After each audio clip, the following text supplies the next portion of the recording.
안녕하세요. 전 60대 주부입니다. 얼마 전 아이와 함께 앨범을 정리하다가 가족 사진을 보게 되면서 이런저런 얘기들이 생각나서 사연을 몇 장 적어봅니다. 사실 이 얘기는 저의 아이들도 그리고 남편도 모르고 저만 가슴속에 품고 살았던 얘기라서 조심스럽기도 하지만 언젠가 한 번쯤은 누군가에게 꼭 하고 싶은 얘기였기에 용기를 내봅니다. 어린 시절부터 제 인생은 막말로 진짜 뭐 같았습니다. 부모가 저를 버린 건지 아니면 돈을 벌러 떠난 건지 정확한 이유도 모른 채 교회 목사님 손에서 자랐습니다. 감사하게도 목사님은 저를 중학생이 될 때까지 돌봐주셨고 목사님의 자녀가 태어나면서 저는 고아원으로 보내졌습니다. 이렇게 성인이 되기 전까지 고아원에서 지냈고 20살이 될 무렵 저는 최소한의 퇴소 비용을 받아 고아원을 나오게 됐습니다. 제가 공부 욕심이 많았다 보니 대학은 꼭 가고 싶었는데 낮에는 돈을 벌어야 하니 선택지는 야간 대학뿐이었습니다. 결국 낮에는 공장에서 일하고 밤에는 대학을 다니면서 겨우 대학을 졸업했고 그 뒤엔 반도체 공장으로 옮겨서 3교대 근무를 했습니다. 그런데 이렇게 살다가는 죽도 밥도 안 될 것 같아서 공장을 관두고 큰 마음 먹고 공무원 시험 준비를 시작했습니다. 다행히도 3년 동안 공무원 시험을 준비해서 30이라는 늦은 나이에 공무원 시험에 합격할 수 있었습니다. 다른 친구들은 결혼을 하고 아이를 낳고 가정을 꾸릴 때 전막 사회생활을 시작하려 했는데 혼자 지쳐진다는 생각이 들었지만 힘들게 시험에 붙었으니 무슨 일이 있어도 퇴직하기 전까진 일을 하려고 했죠.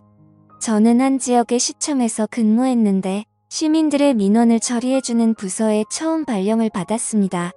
안 그래도 소심하고 낯을 많이 가리는 성격인데 사람들을 상대하려니 너무 힘이 들더라고요. 일하는 내내 두통에 시달렸고 퇴근을 하면 즐거운 게 아니라 다음날 출근할 생각에 불안 증세가 몰려와서 손이 떨리고 밤에 잠을 이루지 못했습니다. 안 그래도 소심하고 낯을 많이 가리는 성격인데 퇴근을 하면 즐거운 게 아니라 손이 떨리고 그러던 어느 날 민원 처리를 하고 있는데 한 남자가 서류를 들고 와서 몇 가지 문의를 해왔습니다. 그 남자의 물음에 답을 해주는데 갑자기 정신이 몽롱해지면서 잠이 오는 겁니다. 그렇게 전 그 자리에서 쓰러졌고 눈을 떠보니 병실에 누워 있었습니다. 그런데 제 앞에는 낯선 남자가 서 있는 겁니다. 정신을 차리고 자리에서 일어나려고 하니 지금 일어나실 수 있겠어요? 좀 더 쉬셔야 할 것 같은데 라고 하며 저를 일으켜주는데 낯선 남자의 터치가 조금 불편해서 제가 몸을 뒤척이니 좀 더 쉬셔야 할 것 같은데 제가 몸을 뒤척이다. 아, 죄송합니다. 저 누군지 모르시겠죠? 저 아까 시청에서 서류를 떼려고 갔는데 갑자기 제 앞에서 쓰러지시는 바람에 우선 놀라서 제가 응급차 타고 같이 왔어요. 직원분들이 올 상황이 아닌 것 같아서 라고 자기 길을 소개하더라고요. 저는 감사한 마음에 퇴원 처리를 하고 그분에게 연락처를 물었습니다. 그래도 저 도와주신 분인데 식사 대접이라도 해야 할 것 같아서요. 그리고 일주일 뒤 그 남자와 저녁 식사를 하는데 사람이 너무 자상하고 괜찮더라고요. 그 남자는 아버지와 함께 작은 사업을 하는 남자였는데 겉모습만 봐도 저와는 너무 다른 세계에 사는 사람 같았습니다. 깔끔한 스타일의 옷도 유명 브랜드를 입고 다니고 누가 봐도 곱게 자란 티가 났죠. 몇 번 만나면서 저는 그 남자에게 호감을 느꼈지만 만나면 만날수록 욕심을 내면 안 될 것 같다는 생각이 들더라고요. 전 친인척 하나 없고 부모도 없는 고아원 출신의 재산이라고는 제가 월급 봐서 모은 돈이 전부였으니까요. 이제 겨우 시험에 붙어서 작은 원룸 하나 마련하기까지 너무 오랜 시간이 걸려서 그런지 그 멋진 남자 앞에만 있으면 제가 너무 작아지는 느낌이 들었습니다. 하지만 그 남자와 한 달 정도 만나면서 몇 번이나 헤어지자고 얘기하려 했지만 도저히 용기가 나지 않았습니다. 그런데 하루는 남자가 집업 일하면서 잠깐 나와달라고 하더라고요.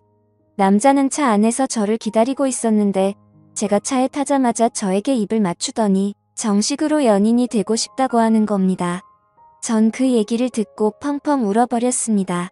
나같이 볼품없는 사람을 사랑해주는 사람이 나타나니 괜스레 눈물이 나더라고요. 전 그렇게 그 남자를 받아주기로 했고 1년 연애 끝에 저희 두 사람은 결혼을 약속했습니다. 저야 부모님이 안 계셔서 저만 좋으면 결혼을 할 수 있었지만 문제는 남자의 어머니였습니다. 결혼을 반대하는 이유는 단지 제가 고아라는 것 때문이었습니다. 어머님을 이해 못하는 건 아니었지만 고아가 된 게 제 탓도 아니고 저만 나 보지도 않겠다고 하시니 솔직히 억울하긴 하더라고요. 하지만 아버지는 달랐습니다. 오히려 제가 고아로 자랐는데 혼자 공부해서 공무원까지 됐다고 하니 따구가 있어 보인다며 저를 먼저 만나보고 싶다고 하셨다는 겁니다. 이렇게 아버님과 처음으로 식사 자리가 마련됐고 저를 보며 환하게 웃어주셨던 미소가 아직도 생각이 납니다. 거기에 술이 한 잔 들어가니 저도 마음이 편해지고 아버님께서 저에게 도마를 놓으시니 마치 이 결혼을 정말 허락받은 것 같은 생각이 들었습니다. 아버님이 잘해주시니 저도 그만큼 해드리려고 정말 많이 노력했습니다. 결혼하기도 전이었지만 먼저 연락도 드리고 선물도 드리고 단둘이 만나서 식사도 하고 아버님은 그런 제가 정말 마음에 드셨는지 얼른 결혼식을 준비하라고 하시더라고요. 어머님은 자기한테 맡기라면서요. 결국 저희 두 사람은 아버님을 등에 업고 결혼식을 올릴 수 있었고 감사하게도 작은 신혼집까지 마련해 주셨습니다. 대신 조건이 있었습니다. 제가 몸이 많이 어약한 편이다 보니 아버님께서는 일을 관두고 남편은 애조하길 원하셨습니다. 대신 무슨 일이 생기면 본인에게 바로 얘기하고 책임까지 져주시겠다고 약속을 했지요. 저 말을 듣고 솔직히 고민을 안 했다면 거짓말입니다. 공무원이 되겠다고 고생한 3년이 주마등처럼 스쳐갔지만 저도 이제 남들처럼 가정이 생겼고 제 미래를 이 가족에게 바쳐도 괜찮을 것 같다는 생각이 들었습니다. 솔직히 남편 사업이 꽤 잘 되기도 했었고 적어도 돈 때문에 마음고생할 일은 없어 보였기 때문이죠. 전 사직서를 제출했고 시댁 근처에 신혼집을 얻어 남편과 행복한 신혼생활을 보냈습니다. 하지만 점점 남편은 변해가기 시작했습니다. 누구보다 저를 사랑해줄 것 같던 사람이 외박은 점점 잦아지고 연락도 잘 되지 않았습니다. 제가 조금이라도 잔소리를 하면 바로 손이 올라왔고 폭력을 쓰려 하더군요. 전 그럴 때마다 아버님을 찾아갔고 아버님께서는 저 대신 남편에게 쓴소리도 하고 혼을 내기도 하셨습니다. 그렇게 결혼 3년 차쯤 됐을까 드디어 사건이 터졌습니다. 점심때 친구와 만나기로 한 약속 장소는 남편 회사 근처였습니다. 친구와 점심을 먹고 남편이랑 커피 한잔 하려고 휴대폰을 꺼내든 순간 전 제 눈을 의심했습니다. 남편이 낯선 여자의 허리를 감고 길을 걷고 있더라고요. 멀리 있어서 흐릿했지만 분명 제가 아침에 챙겨준 셔츠에 신발 그리고 재킷까지 누가 봐도 남편이었습니다. 그 자리에서 남편에게 달려가 딱이라도 때리고 그 여자의 머리차라도 잡았어야 했지만 전 아무 말도 하지 못했습니다.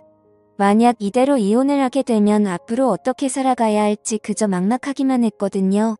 그 일이 있고 난 뒤 남편의 바람은 더 과감해졌습니다. 대놓고 집 앞에 차를 세워두고 그 여자와 데이트를 하고 동네에서도 팔짱을 끼고 다니면서 부부 행세를 했습니다. 어찌나 유난들을 떨고 다녔는지 이미 동네에선 남편이 바람을 피고 있다는 소문이 파다할 정도였으니까요. 한 번은 동네에 부끄럽게 뭐하는 거야 바람을 피려면 조용히 피던가 하고 먼저 한마디 던졌더니 황당하다는 듯 대답하더군요. 여자가 말이야 남편이 집에 오면 좀 살갑게 애교도 부리고 그래야지 목석처럼 앉아서 말 한마디 안 하는데 무슨 재미로 집에 오겠냐 안 그래 저 말을 듣는데 기가 막히더군요. 마치 자기가 바람을 핀 이유가 저 때문이라는 것처럼 말을 하고는 문을 쾅 닫고 나가버렸습니다. 저는 저 말을 꺼내기까지 몇 날 며칠을 고민했는데 고작 돌아오는 대답이 저 따위라니. 이대로 집에 혼자 있으면 이대로 제가 죽어버릴 것만 같아서 누군가에게 위로받고 싶었지만 전화 한 통 걸 곳이 없었습니다. 전 결국 시댁에 모든 사실을 다 얘기했고 어머님은 남자가 사업을 하다 보면 그럴 수도 있는 거라며 그냥 잊고 살라고 하는 반면 아버님은 달랐습니다. 이 새끼 저 새끼 입에 담지 못할 험한 욕을 하시더니 남편에게 전화를 걸어 당장 집으로 오라고 하시더군요. 그날 밤 남편은 밤새도록 아버님에게 두들겨 맞았습니다. 맘 같아서는 당장 이혼이라도 하고 싶었지만 뱃속에 아이와 직장도 없는 제가 갈 곳이 없었기에 섣불리 이혼 얘기는 꺼내지도 못하겠다고요. 아무 말도 못하는 저를 보고 아버님은 허튼 생각하지 말고 신혼집 정리하고 여기로 들어와라. 내가 저놈은 무슨 일이 있어도 버릇을 고쳐놓을 테니 나만 믿고 들어와라고 하시더군요. 평소 아버님 말이라면 꼼짝을 못하던 남편은 일주일 만에 신혼집을 정리했고 저희 부부는 결국 시댁으로 들어오게 됐습니다. 아버님 말대로 시댁으로 들어오니 남편이 꼼짝을 못하더라고요. 그렇게 5년 정도 그 집에 살면서 아이도 출산했고 크고 작은 사건들은 있었지만 그냥 남들처럼 평범한 날들을 보냈습니다. 저는 평소처럼 아이를 어린이집에 데려다주고 집으로 돌아오는 길이었습니다. 깜빡하고 열쇠를 안 가지고 와서 밖에서 문을 두드렸는데 인기척이 없는 겁니다. 분명 어머님이 집에 쉴 시간인데 아무 소리도 들리지 않길래 어머님께 전화를 걸었지만 받지 않으시더라고요. 괜스레 불길한 예감이 들어 열쇠 수리공을 불러 문을 열었습니다. 그런데 현관문을 여는 순간 저는 너무 놀라서 제자리에 주저앉아 버렸습니다. 어머님이 가슴을 부여잡고 문 앞에 쓰러져 계시는 겁니다. 놀란 저 대신 열쇠 수리공이 119에 신고를 해주었고 응급차를 타고 가면서 가족들에게 전화를 걸었습니다. 안녕하세요. 전 60세 전화를 받은 가족들이 모두 병원으로 모였지만 이미 병원에 도착했을 때 어머님은 심장은 멈춰 있었습니다. 평소 혈관 질환을 갖고 계셔서 건강에 주의를 했지만 급성 심근경색으로 돌아가셨다는 얘기를 듣게 되었습니다. 너무 갑작스러운 죽음 앞에 가족들 모두 슬픔을 감추지 못했고 아버님은 어머님 손을 잡고 펑펑 우셨습니다. 그렇게 갑작스레 어머님이 돌아가시고 난 뒤 아버님의 건강도 급격히 안 좋아지기 시작했습니다. 신우들은 이미 결혼을 해서 아버님을 모실 수 없다는 입장이었고 제가 집에 있으니 요양보호사는 부르지 말자고 하더군요. 결국 전 아버님과 함께 살며 아버님의 수발을 들었습니다. 매니마다 식사를 챙겨드리는 것은 기본이었고 관절염이 심해지셔서 거동이 불편하신 아버님은 휠체어 생활을 하셨는데 화장실에 가실 때나 밖에 볼 일이 있으실 때도 항상 제가 아버님을 모시고 다녔습니다. 솔직히 처음 오면은 왜 내가 이런 일을 해야 하는지 싶은 생각에 도망치고 싶고 아버님이 원망스럽기도 했습니다. 돈이 없는 집도 아니고 누가 나한테 월급을 주는 것도 아닌데 자식들도 안 하는 걸 며느리인 제가 하고 있으니 가끔 투정을 부리고 화를 내는 저를 보면서 아버님도 제게 죄스러운 마음이 드셨나 봅니다. 제가 짜증을 내도 아버님은 저에게 미안하다는 말을 달고 사셨습니다. 하루는 제발 요양원으로 보내달라 사정하시는데 저 때문인 것 같아서 눈물이 다 나더라고요. 결국 아버님께 제가 할 수 있을 때까진 모시겠다고 약속을 드렸죠. 그렇게 아버님을 모시고 산 지 15년이라는 세월이 흘렀습니다. 서로 살 부비며 살다 보니 아빠와 딸처럼 정말 막역한 사이가 되었고 신기하게도 아버님이 점점 건강을 되찾으시는 게 눈에 보였습니다. 낮에는 저랑 같이 밖에 나가서 같이 산책도 하고 바람도 좀 쐬면서 즐거운 시간을 보내는 반면 밤만 되면 저랑 남편을 빤히 저를 쳐다보시기만 하고 묻는 말에는 대답도 하지 않으시더라고요. 그리고 새벽부터 일어나서는 방 안에서 혼자 어머님의 이름을 부르면서 막 울부짖기도 하셨습니다. 하루는 남편이 조심스럽게 먼저 제게 말을 꺼내더라고요. 여보, 내 생각엔 아버지 치매 같은데 좀 이상하잖아. 대답도 잘 안 하고 말도 잘 못 알아듣는 것 같은데 낮에 시간 될 때 당신이 모시고 병원 좀 가봐. 거참 노인네, 이젠 하다 머리가 말썽이네. 제가 치매 노인을 겪어본 적은 없지만 치매라기엔 아버님은 저와 대화도 잘하시고 장난도 잘 치셨는데 남편이 저렇게 얘기하는 걸 보니 맞는 것 같기도 하고 좀처럼 감을 잡을 수가 없더라고요. 날이 밝으면 아버님을 모시고 병원에 가야 하나 생각하고 침대에 누워 잠이 들렸는데 밖에서 인기척이 들리는 겁니다. 남편은 제 옆에 누워 코를 골며 자고 있고 인기척이라면 아버님뿐인데 뭐가 필요하신가 싶어 밖에 나왔더니 후다닥 방으로 들어가시더라고요. 그 다음 날도 또 다음 날도 아버님은 밤마다 제 방 앞에서 서성이시다가 제가 나오면 다시 방으로 들어가셨습니다. 왜 저러시는 건지 궁금하면서도 별별 생각이 다 들더군요. 어머님이 일찍 돌아가신 후로 외로워서 저러시는 건지 뭐가 필요하신데 말을 못 하시는 건지 저는 걱정스런 마음에 거실에서 아버님을 기다리기로 했습니다. 졸린 눈을 비비면서 아버님을 기다리고 있는데 새벽 1시가 넘어서야 아버님이 방에서 나오시더라고요. 그런데 이상하게도 저를 보고는 놀라지도 않으시는 겁니다. 제가 작은 목소리로 아버님 뭐 필요한 거 있으세요? 저한테 말씀하세요. 라고 했더니 아버님이 제 옆에 앉으시더니 제 손을 꼭 잡으셨습니다. 그리고는 작은 소리로 뭐라고 하시는데 처음엔 무슨 말씀을 하시는 건지 이해가 잘 되지 않았습니다. 그런데 갑자기 아버님이 눈물을 뚝뚝 흘리시는 겁니다. 큰 소리로 울지는 못하시고 숨죽여서 우시는데 저까지도 눈물이 나더라고요. 저는 이유도 모른 채 아버님을 위로해드렸고 아버님은 힘들게 입을 여셨습니다. 희정아, 정말 고맙다. 내가 너한테 정말 고마워서 은혜를 어떻게 갚아야 할지도 모르겠다. 그리고 정말 고생 많았다. 내가 한 번은 꼭 말해야지 생각을 했는데 정말 고생 많았다. 라고 말씀해 주시더라고요. 15년이 넘는 시간 동안 아버님을 모시고 살았지만 미안하다는 말뿐 고맙다거나 고생했다는 말은 한 번도 해주신 적이 없으셨거든요. 제가 아버님 앞에서 울자 아버님은 저를 꼭 안아주셨습니다. 그리고는 몇 시간 동안 이런저런 얘기들을 나눴지요. 그리고는 동이틀 무렵 아버님은 저에게 작은 종이 한 장을 보여주셨습니다. 그 종이 속에는 유언장이라는 세 글자가 적혀 있었습니다. 그리고 그 유언장에 적힌 내용을 보고 저는 깜짝 놀랄 수밖에 없었습니다. 아버님이 가지고 계신 재산의 일부만 남겨두고 모두 저에게 위임하고 싶다는 내용이었습니다. 가슴에 손을 얹고 저는 돈을 바라고 아버님을 모신 것이 아니라 정말 제 아버지라는 생각으로 아버님을 모신 건데 그 유언장을 보고 마음이 너무 무거워졌습니다. 아버님, 제가 이런 걸 바라고 아버님과 함께 지낸 게 아니에요. 아버님은 그냥 제 아버지나 다름없으시고 제가 잘해드린 것도 없는데 라며 말끝을 흘렸지요. 그럼 알지, 내가 왜 그걸 모르겠니? 자식들도 다 마다한 걸 며느리인 내가 해줬으니 거절 말고 받아라. 내 평생 은혜를 갚으려면 이걸로도 많이 부족하다만 이렇게라도 해야 내 마음이 편해질 것 같다.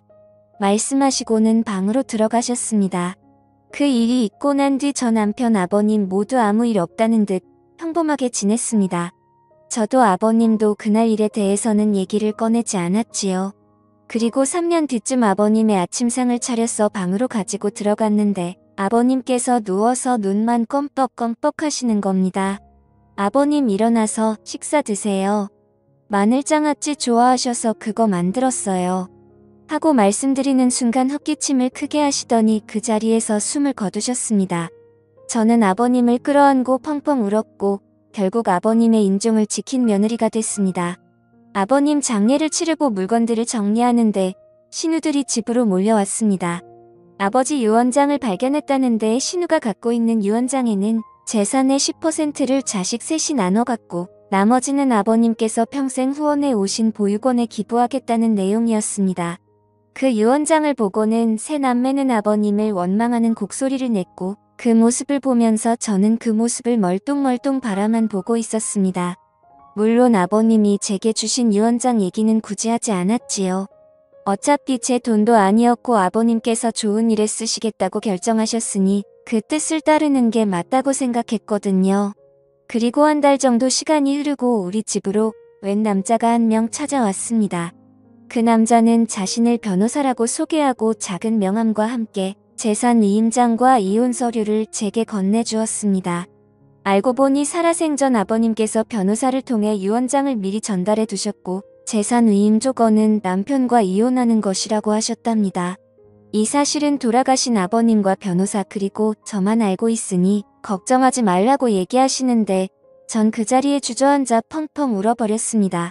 아버님 바람대로 전 짐을 싸서 그 집을 나왔고 아버님이 남겨주신 재산으로 작은 아파트 한 채를 구입했습니다. 그리고 남편에게는 이혼 서류를 우편으로 보냈습니다. 다행인지 불행인지 남편은 별말 없이 동의했고 저희 부부는 그렇게 합의하에 이혼을 하게 됐지요. 벌써 아버님이 돌아가시고 남편과 이혼을 한 지 5년이 지났습니다. 전 지금도 아버님 일이 되면 저 혼자 작게 제사를 지내고 가끔 산소에 찾아뵙고 인사도 드립니다. 비록 제가 며느리로 아버님을 만났지만 친부모보다 저를 예쁘게 해주시고 사랑해주신 아버님에게 기회를 통해 정말 감사하고 사랑한다고 말씀드리고 싶습니다. 아버님 정말 감사합니다.